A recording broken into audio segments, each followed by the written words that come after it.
আলহামদুলিল্লাহ আমরা যে দুয়ার অনুষ্ঠান করবো আজকে, তো এখন আমরা যে গরুর গোশতটা আছে এটা রান্না করে নেবো। আতিক, হ্যাঁ ভাই নে, আমি গোশ দিলাম, তুমি মশলা কোনো মাপ মতন দিয়ে দাও। আচ্ছা তুমি দিয়ে দাও গোশ। প্রথমেই দেবো হচ্ছে পেঁয়াজ কষি, হ্যাঁ দিয়ে দাও। তারপরে দেবো হচ্ছে কাঁচামরিচ, কাঁচামরিচ, তারপরে দেবো হচ্ছে রসুনের আদা ছেঁচা, এবার দেবো হচ্ছে আদা বাটা আদা দিয়ে দাও, আর জিরে বাটা। আদা, হ্যাঁ এবার দিলাম হচ্ছে দারচিনি আর এলাচের ফল কয়টা। হ্যাঁ, আচ্ছা এটা দিলে আস্ত।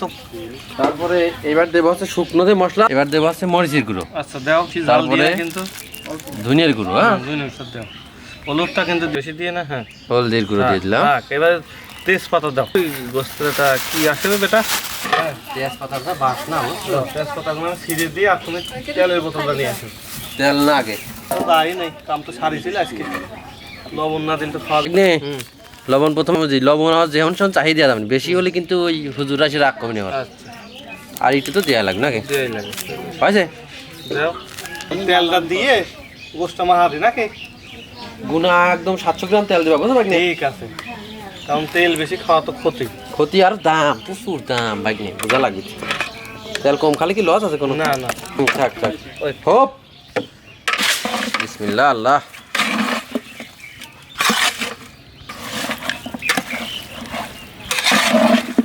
না একটু লাস্টে সিটে দেবো না, বুঝছো? দিয়ে দিই।